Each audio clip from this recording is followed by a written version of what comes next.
bahagi ng paliksahang Urabuto Satsugen. Ang pangkat ng Hokage ay may isa ng panalo at 2 talo, kung kaya't hindi na sila maaari pang matalo. Samantala, si Reka naman ay patuloy pa rin nagsasanay sa ilalim ng pamamahala ni Koku para sa kanilang muling pag-aarap ni Kurei.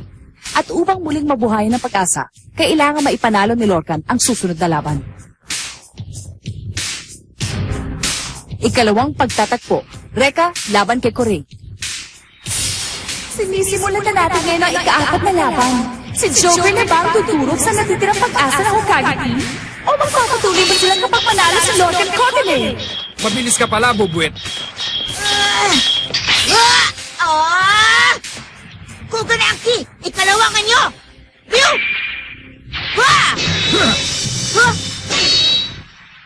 Kakaiba ang galing ng iyong sandata. Maaaring binabangko ka namin noon sa pangkat ng Uruha pero malaki ang potensyal mong maging magaling. Kaya saludo na ako sa iyo ngayon, Lorcan. Talaga bang ganyan ang taong yan? Isayad yata. Mukhang hindi nga sineseryosong laban eh. Nahalata nyo na pala. Ay, nako. Wala kasi ako sa kondisyong lumaban. Ano? Bakit? Gusto nyo na ba talaga akong lumaban? Kahit may tumulong pa sa batang ito para manalo, magiging patas lang ang laban. Nandyan pa naman ang aming pambato na si Master Kurei. Kaya siguradong kami pa rin ang mananalo. Anong sabi mo? Kung tutusin, wala talagang importansya ang magiging resulta ng labanang ito. Tumigil Hindi ba? ka na! Ha? Siguradong matatalo ni Kuya Reka si Kurei. Ganun ba? Eh bakit bigla na lang umalis si Reka gayong may laban pa sila ni Kurei? Paano mo maipapaliwanag yon? Hindi siya tumakbo sa laban. Naghahanda siya para sa paghaharap nila ni Kurei. Di ilabas nyo siya. Ilabas nyo na ang bagong Reka. Ano ba nangyayari sa inyong dalawa, Joker? Dapat naglalaban na kayo ngayon! Ayoko na, dahil mag-aaksaya lamang ako ng lakas. Ibinibigay ko na lamang sa bubuit na yan ang labang ito. Naku, seryoso ka bang talaga? Mauupo na lamang ako at manonood. Gusto kong makita kung paano lumaban si Reka gaya ng sinabi mo. Umatras na siya sa laban! Mga kaibigan, tumalikod na po sa laban si Joker. Ang ibig sabihin nito ay, ang nanalo sa laban ay walang iba, kundi si Lorcan Kogane. Ngayon po ay patas ng 2 pangkat. Lahat ay nakatutok ngayon sa huling laban. Napaka-arugante ng dating mo, Joker. Pero hindi ba't yan naman talaga ang gusto mong mangyari? Huwag mo sabihin hindi. Alam ko ang pagnanasa mong makatapat sa laban si Reka Hanabishi. 4 na raang taon nang naipong galit yan sa iyong kalooban, Master Kurei. Marami ko pang sinasabi. At ngayon, si Jenny na po ang magiging tagahatol para sa ating ika-5 at huling laban. Pero nasaan ang pinagmamalaki ng Hokage na si Reka Hanabishi? Nasa si Reka! Ano ba natatakot? Lumakas ka na dyan! Hokage team, nasaan na ba si Reka Hanabishi? Kurei, mag-usap tayo. May palagay kong natanggap ni Reka na hindi siya mananalo sa akin. Nakapanghihinayang naman. Hindi ko akalaing madali siya maduduwag sa labanan. Kurei, akala mo ba natatakot siyang humarap sa'yo? Lorcan, Siguro akala mo natatakot din ako sa'yo. Patutunayan ko sa'yong hindi. ikaw? Baka hindi mo nakikilala kung sinong kaharap mo. Kilala ko. Ako munang haharap sa'yo bago mo labanan si Kuya Reka. Bahala ka. Bilang dating uruhan na nagtaksil sa akin, ipalalasap ko sa iyong pinakamalupit na parusa. Sandali! Kung ganun, ako munang kalabanin mo. Ha? Pwede ba? Huwag ka masyado mayabang, Dylan. Kayang-kaya ko na siya. Ako na lang lalaban sa kanya. Pagbabayaran niya ang ginawa niya sa atin. Sandali lang. Si Reka ang nakatakdang lumaban para sa inyong pangkat. Hindi pwedeng kayong pumalit sa kanya. Bilang tagapamahala ng paligsahan, payag ako. Ginoong Mori? Huling bahagi na ito ng paligsahan. Hindi tamang mag-disqualify tayo ng mga kalahok. Isa lang ang tanong ko sa inyo. Darating ba si Reka? Siyempre naman, darating siya.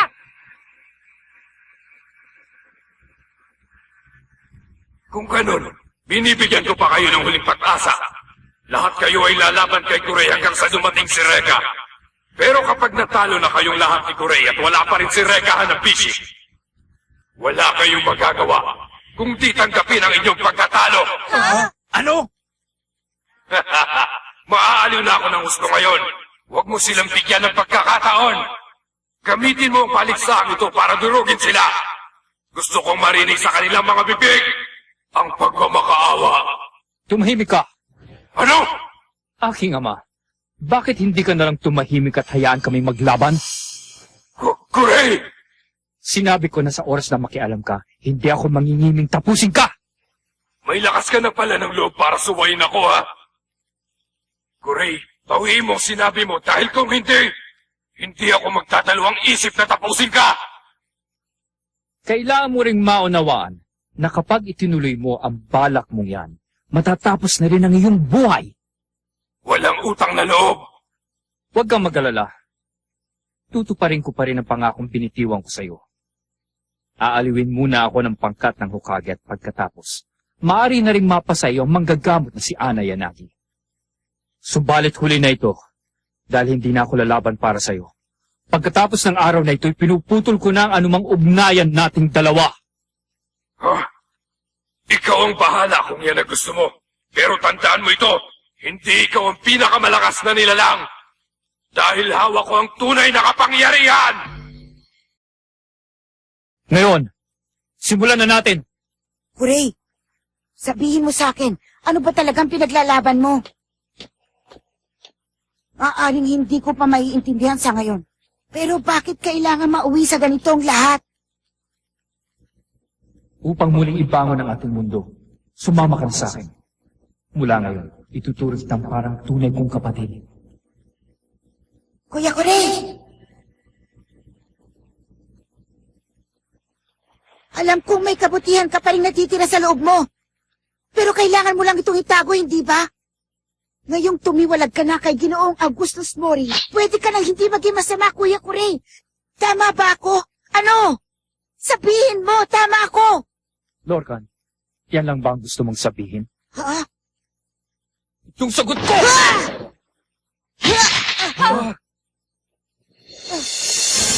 Lumalaban ako upang maging malakas. Anumang kabutihang nasa loob ko ay pinatay ko na noong paman.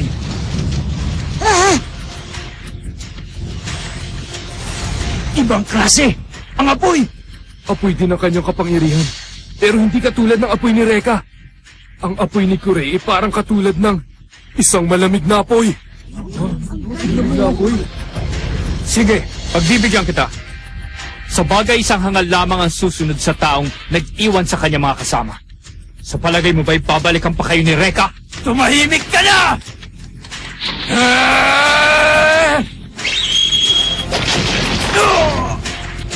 Max!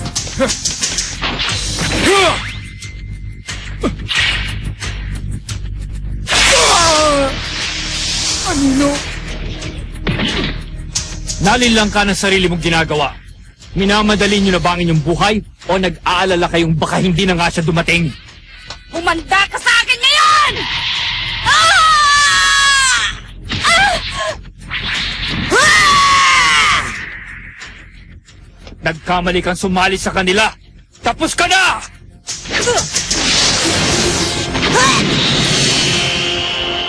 Ha!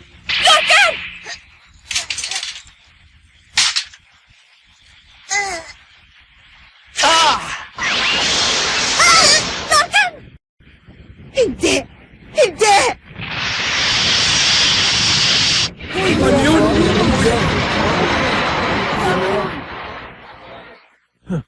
Hindi ako makapaniwala na ang dali-dali mo palang lokohin.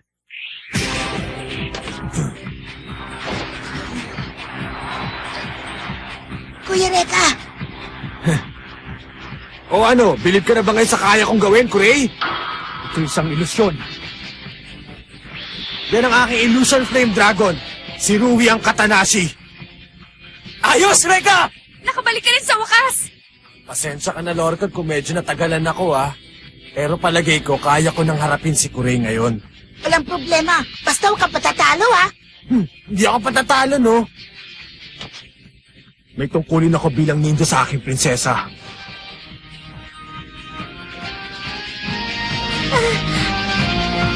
Huwag ka mag-alala, poprotektahan kita sa lahat ng oras. Reka! At ngayon, Simulan na natin ang laban!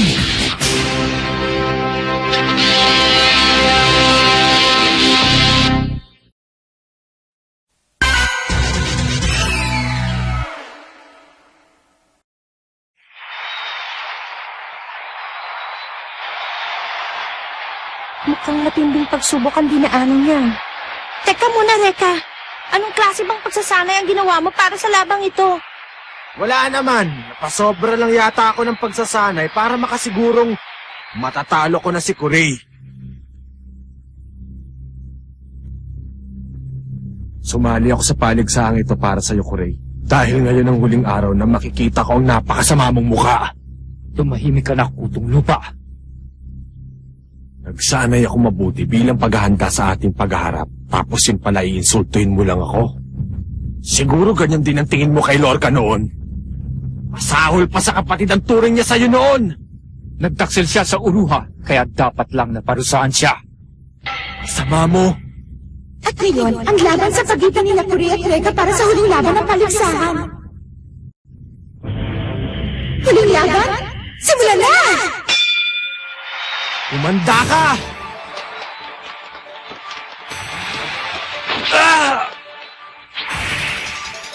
Homura! Saya! Nadare!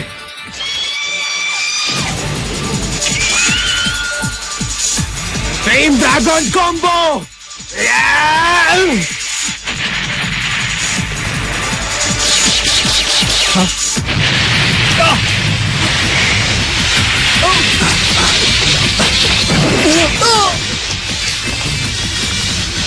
Lapit! Ang pambungad na ataking ginawa ni Reka ay bagong kombinasyon ng kanyang Flame Dragon. At ngayon lang po natin ito nakita. Ang galing mo talaga, Reka! Mukhang nasulit ang ginawa niyang pagsasanay kanina. Madali na niyang nakokontrol ang mga Flame Dragon ngayon. Wag na wag po siyang pakakawalan, ha, Reka? Oo ba? Mga kaibigan, ito po ang unang pagkakataong nakita natin si Kuray na nasasaktan ng kanyang kalaban. At patuloy pong humihigpit ang natagong apoy na nakabalot sa kanyang katawan. Ano sa palagay mo, Kuray? Putong lupa pa ba makakagawa nito sa'yo? Akala mo ba'y nanalo ka na? Ano?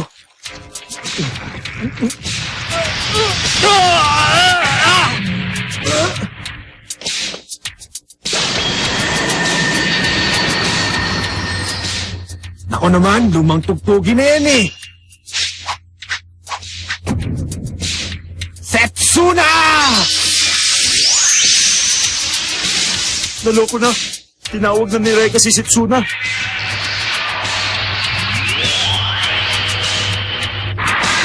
Baliwala, Master Kuray. Si Setsuna ay bulag na Flame Dragon. Makikita ka niya sa ibang paraan. Gaya ng taong bulag.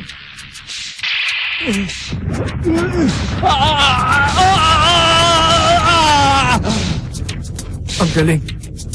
Pati si Setsuna ay kayang-kaya ninyong kontrolin ngayon. Talagang nakakabigla po ang mga pangyayari, mga kaibigan. Si Kuray ay unti-unting nilalamon ng apoy ni Setsuna Shunen. Ang galing ni Kuya Reka! Siguradong mananalo na siya! Aba!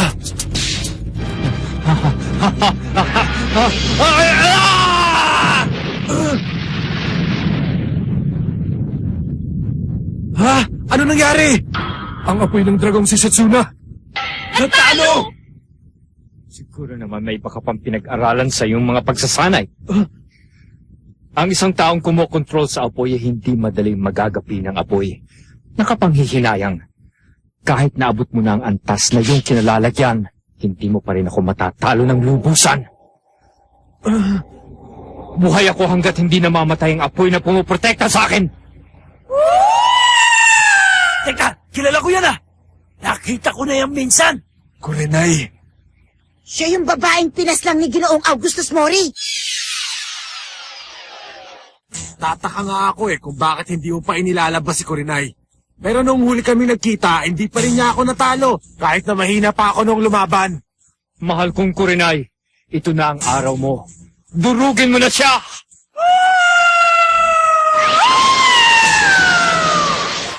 Madoka!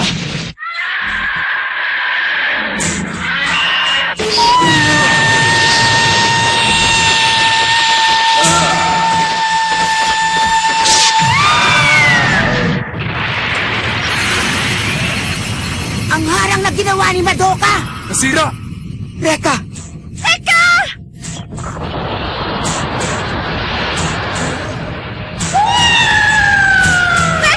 Kakainin siya na apoy ni Kurenay!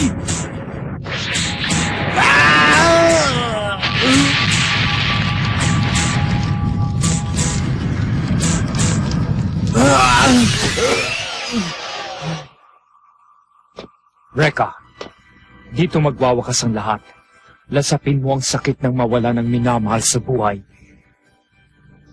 Kurenay, inaamin kong malakas siyang talaga. Asar! Reka, ito na ang pagkakataon mo para ipakita sa kanila.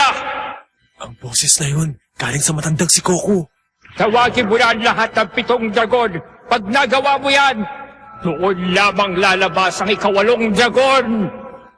Kawalong dragon? Yan ay kung may natitira ka pang lakas para gawin yon at pagtiisan ang sakit. Kung ganun, gagawin ko. Para mailigtas ang aking prinsesa, pagtitiisan ko ang lahat.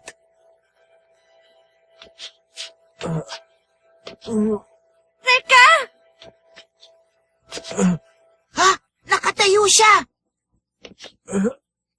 Inaaksaya mo lang ang oras ko. Ngayon, pagbabayaran mo lahat ang ginawa mo sa amin.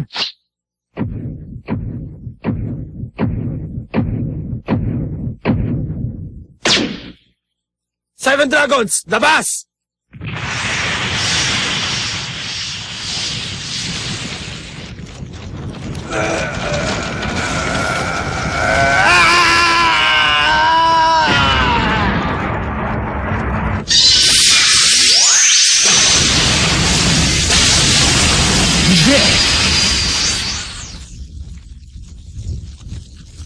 Ang dami! Tinawag niyang 7 dragon na sabay-sabay. Sige na! Lumabas ka na! Labas na! Ang pinakahuli kong Flame Dragon!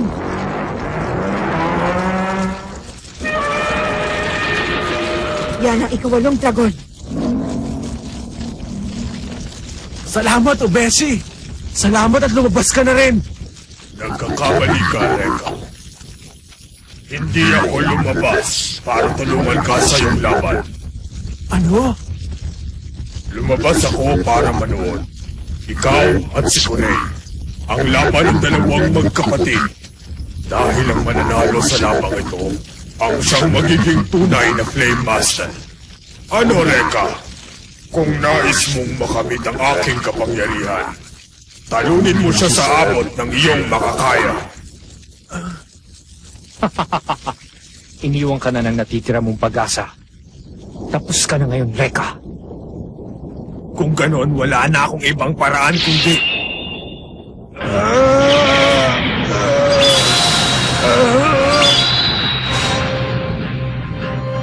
Rekta! Ano pa bang ginagawa mo? Sinusubukan niyang... Pagsamahin ng 7 dragon.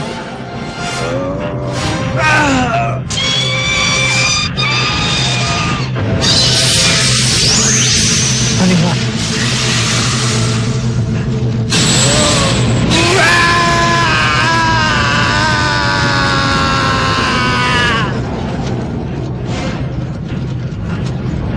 Nakakatakot! Pinagsama-sama niya ang mga dragon! Reka! Ikiusap ako sa inyo! Ibigay niyo na ang kapangyarihang kailangan ko! Nadare, Saya, Pamura, Setsuna, Madoka, Rui, Goku! Wawasakin ko ang huli mong pag-asa! Kurenai, talunin mo sila!